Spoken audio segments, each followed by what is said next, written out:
Dave, it's hard to keep track of everything you're doing, but one of the projects that I know you worked on and that was incredible for our community was Mills Park. And so tell me a little bit about how you all thought about that from a tenant mix standpoint back in the day. Yeah, I mean, first off, that was just such an awesome project to work on. I'm still so appreciative to Jay Adams and Ed Coble to this day for letting me work on that. I was fortunate enough to be allowed into the initial planning phases of that.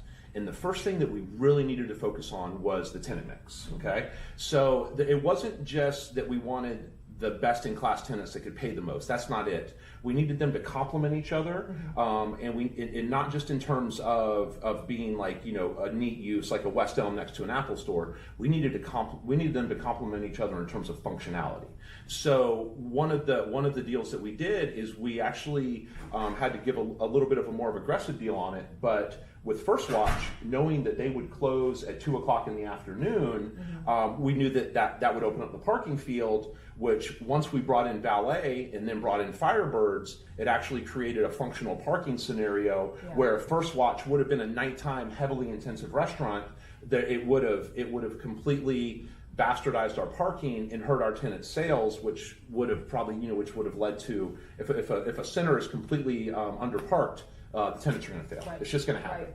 At least in today's climate where we don't have self-driving cars yet. Right. So yet. Yeah, exactly.